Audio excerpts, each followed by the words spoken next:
Hello बच्चा लोग, कैसे हो? होप करता हूँ सब लोग बढ़िया होंगे। आज का जो टॉपिक है, आज हमको ये देखना है कि अपने पास कुल मिला के 6 महीने बचे हुए हैं। 6 months, we have 6 months for किसके लिए? फॉर बोर्ड्स के लिए। ठीक है भैया, अपने पास 6 महीने बचे हुए हैं बोर्ड्स के लिए। अगर मतलब गिना चुना अगर देखा जाए तो 6 महीने और 5 महीने के बीच में ही हमारे पास टाइम मिलता है कि हम इन 6 महीनों में अपनी प्रिपरेशन को कैसे बारूद बना सकते हैं। ठीक है, जब जो भी मैंने देखा है, समझा है और जो भी थोड़ा बहुत एक्सपीरियंस है टीचिंग का, उसके थ्रू मैं जो भी मेरे पास एक्सपीरियंस आए हैं मैं उसको आपको शेयर करता हूं कि क्या मामले हैं और किन वजहों से आपका नंबर खराब हो सकता है और कैसे आप अपने इन जो आपके दिक्कतें हैं उनसे आप दूर हो सकते हैं। सबसे पहली बात यह है कि आपके पास तीन बेसिक सब्जेक्ट्स हैं जिन पे आपको ध्यान देना है।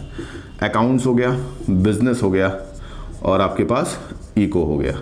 ठीक है, अच्छा, ये जो वीडियो है, इस वीडियो में इन सभी के लिए, चाहे साइंस स्ट्रीम के हो, चाहे कॉमर्स स्ट्रीम के हो, चाहे ह्यूमैनिटीज के हो, चाहे कोई भी स्ट्रीम का बच्चा हो, वो इस वीडियो को देख सकता है और उस वीडियो से चीज़ों को गेन कर सकता है।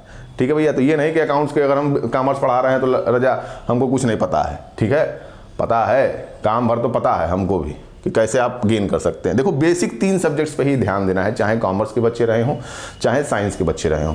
साइंस वालों में physics chemistry math, physics chemistry और मैथ, ये 3 सब्जेक्ट इनके लिए, 3 सब्जेक्ट इनके लिए।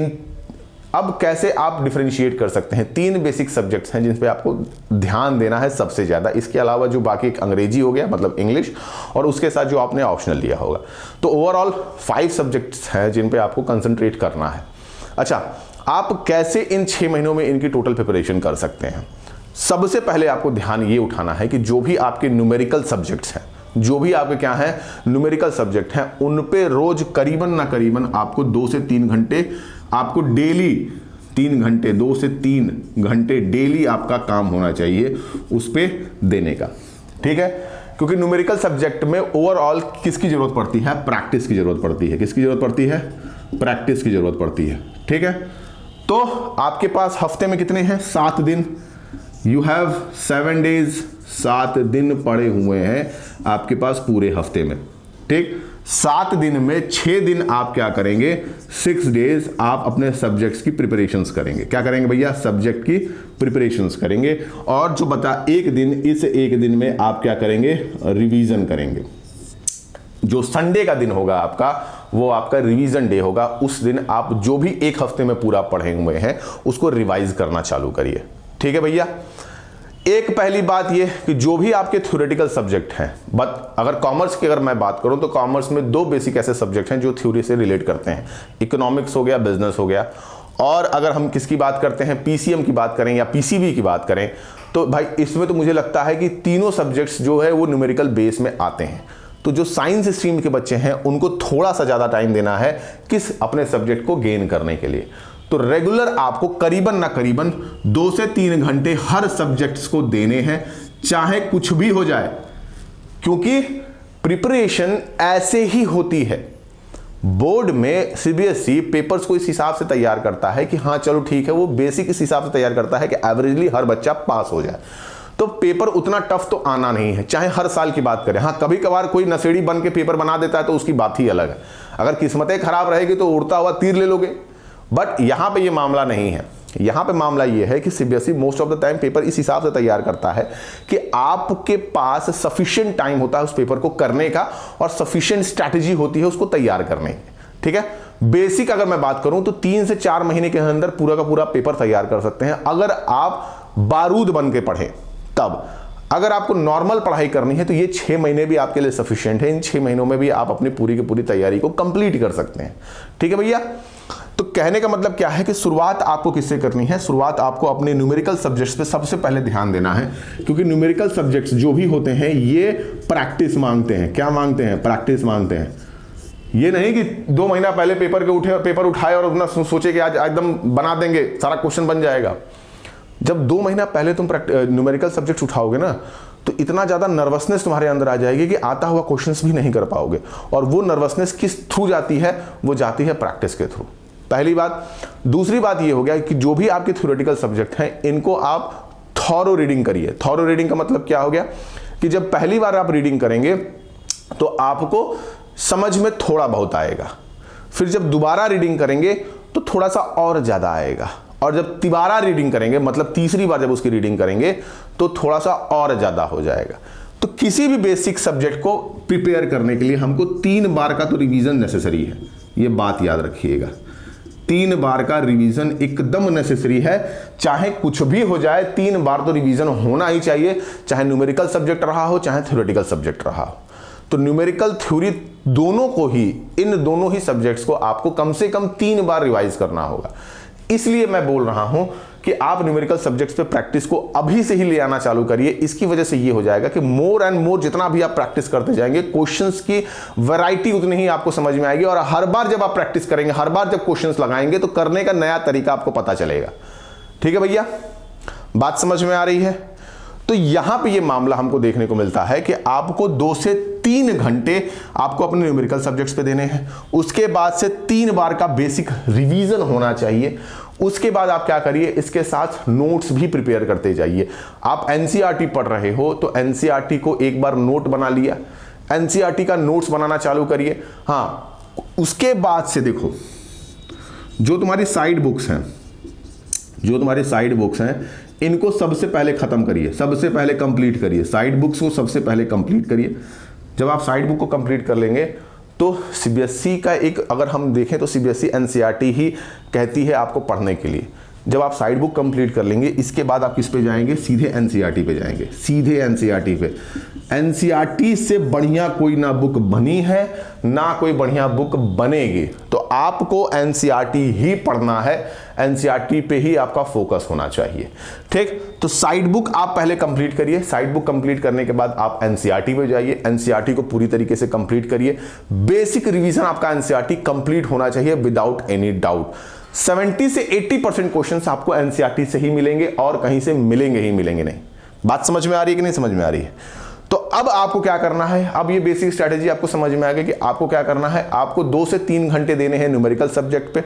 जितने भी न्यूमेरिकल सब्जेक्ट हैं उसको 3 घंटा आप रेगुलर दीजिए विदाउट एनी ड्यू। ये नहीं कि आज लगा लिए क्वेश्चन, कल लगाएंगे, परसों लगाएंगे। प्रोकास्टिनेशन तो करना ही नहीं। अभी आपके 6 महीने जो हैं, इसमें आपको प्रोकास्टिनेट एकदम नहीं करना है कि कल करेंगे, परसों लगाएंगे, नरसों लगाएंगे।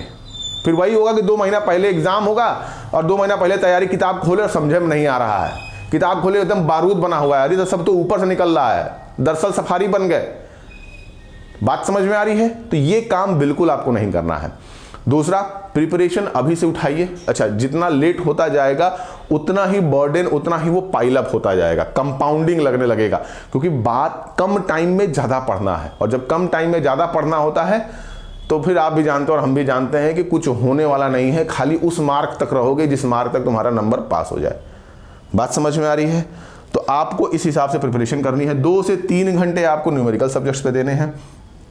3 बार कम से कम आपको सब्जेक्ट्स की रिवीजन होनी चाहिए। साइड बुक्स को पहली बार कंप्लीट कर लीजिए, उसके बाद एनसीईआरटी पे जाइए, और हफ्ते का 1 दिन आप किस पे रखिए? हफ्ते का 1 दिन जो है वो रिवीजन के लिए रखिए। पूरे समय को रिवीजन में डालिए, कुछ भी हो जाए उस दिन आपको रिवीजन करके ही उठना है। आज अगर किसी भी सब्जेक्ट को उठाते हो और उसको लगाने बैठते हो तो उसको पूरा कंप्लीट करके जाओ एकदम, चाहे उस पर तुमको 4 घंटा लगे, 5 घंटा लगे, 6 घंटा लगे, क्वेश्चंस को लगाना कंप्लीट करो। अकाउंट्स लेके बैठ रहे हो, फिजिक्स लेके बैठ रहे हो, केमिस्ट्री लेके बैठ रहे हो, मैथ लेके बैठ रहे हो, तो उसको आज कंप्लीट करो एकदम। अगर एक चैप्टर तुम्हारे दिमाग में है कि आज कंप्लीट करना है तो उसको एकदम कंप्लीट करो विदाउट एनी डाउट कि अरे यार कल पढ़ लेंगे, नरसों पढ़ लेंगे, तरसों पढ़ लेंगे, वो वाला मामला ही मत करो। दूसरा, इस समय जितने भी डिस्ट्रैक्शन है तुम्हारी, चांद चांदनी, इन सबसे जितना हो सके दूर रहिए। फिलहाल अभी तो दूर रहिए, क्योंकि ये 6 महीने आपके लिए most of the important thing है। दुनिया में कोई भी तुमसे कह दे कि पेपर का कोई मायना नहीं है, पेपर तो उस समय मायना रखेगा ना कि जब बूढ़े होगे, जब नौकरी लेने जाओगे, और जब तुम वो सीवी जब तुमको देना होगा और उस पर लिखा रहेगा 60%, 40%, 50%, 30%, खुद को शर्म आएगी, अपने आंखों में कभी नजर नहीं मिला पाओगे, लगेगा कि क्या कर दिए जीवन में।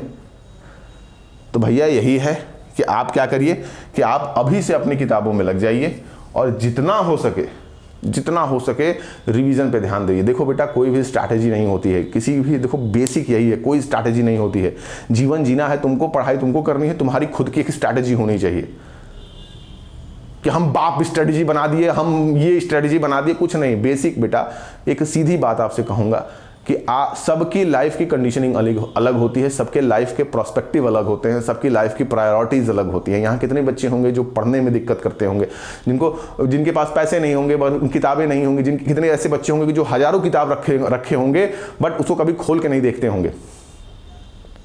तो सबका प्रोस्पेक्टिव अलग होता है बेटा, सबकी स्ट्रैटेजी अलग होती है, सबका करने का तरीका अलग होता है। खुद की स्ट्रैटेजी तैयार करो।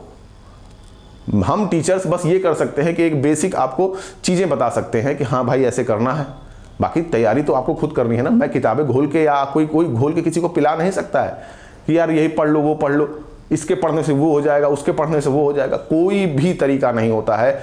लाइफ को जीने का यही एक स्ट्रैटेजी है कि आप खुद उस स्ट्रैटेजी को तैयार करें और खुद की पढ़ाई पे खुद पे ध्यान दें और खुद के लिए करो ना। दूसरे के लिए करने का क्या मतलब है? पढ़ाई तुम खुद के लिए कर रहे हो।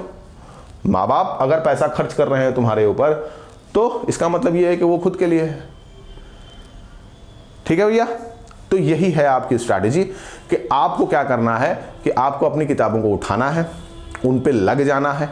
न्यूमेरिकल सब्जेक्ट्स पे देखो, बेसिक यही है कि न्यूमेरिकल सब्जेक्ट्स को 3 से 4 घंटे या 2 से 3 घंटे आप रेगुलर दीजिए। आपकी जो थ्योरेटिकल सब्जेक्ट है उसको आप 2 घंटा भी अगर रेगुलर देते हैं तो वो कंप्लीट हो जाएगा। कोशिश करिए कि जितना भी आपने पढ़ा हो उस हफ्ते के एंड में आप उसको रिवीजन मार दीजिए, बस बात यही होगी। और लास्ट में क्या करना, जब 2-3 महीने बचे होंगे, इन 2-3 महीनों में आपको क्या करना है, सैंपल पेपर्स, जो भी सैंपल पेपर्स होंगे, प्रीवियस ईयर क्वेश्चंस लगा लीजिएगा। कोई भी तुमको कहे कि ये लगा लो वो लगा लो, कुछ नहीं करना है। प्रीवियस क्वेश्चंस उठाइए, पिछले 10 साल के सब लगा डालो। एक पेपर में 30 क्वेश्चंस होते हैं और हर पेपर का सेट अलग होता है। हर सेट का 10 क्वेश्चन बदला होता है, यानी एक पेपर का 50 क्वेश्चन होगा। और दिल्ली और यहां का मिला दे तो करीबन 150 क्वेश्चन के आसपास तुमको मिलते हैं। एक पेपर का 150 क्वेश्चन, 10 साल का अगर पेपर मैं देखूं तो करीबन 1500 क्वेश्चन हो गए एक पेपर के। अगर आपने एक पेपर के आपने 1500 क्वेश्चंस लगाए होंगे, अरे सीबीएसई कहां से पूछेगा? हर टॉपिक तो वहीं पे है, बस तरीका अलग होगा क्वेश्चन पूछने का, बस तरीका अलग होगा। वो थोड़ा ना तुमसे पूछ देगा कि अब कोई लॉ पूछ रहा है, अकाउंट्स में कोई प्रिंसिपल पूछ रहा है तो कुछ और पूछ देगा, अब नया प्रिंसिपल आ गया, जर्नल एंट्री ही बदल जाएगी, डेबिट हो रहा था क्रेडिट हो गया, इकोनॉमिक्स ही पूरी बदल जाएगी, बीएसटी ही पूरी बदल जाएगी, मैथ का फार्मूला ही बदल जाएगा। ऐसा तो होगा नहीं, तरीका बस अलग होगा उसका। तो तरीका अलग होने के लिए क्या करना होगा, तुमको भैया पेपर लगाने होंगे और 1500 क्वेश्चंस तो अगर तुमने लगा दिए तो समझ लो कि तुमसे बड़ा आदमी कोई नहीं है। बात समझ में आई कि नहीं समझ में आई?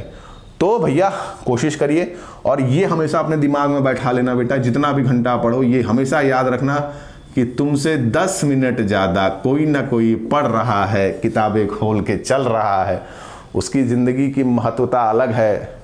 ये दिमाग में बैठा लेना बेटा कि तुम आज पढ़ रहे हो, तुमसे 10 मिनट ज़्यादा कोई ना कोई पढ़ रहा होगा। ठीक है, चलो, होप करता हूँ आपको ये वीडियो अच्छा लगा हो तो लाइक करो, शेयर करो, सब्सक्राइब करो। और बस थोड़ा सा लव आपकी तरफ से, थोड़ा सा लव मेरी तरफ से।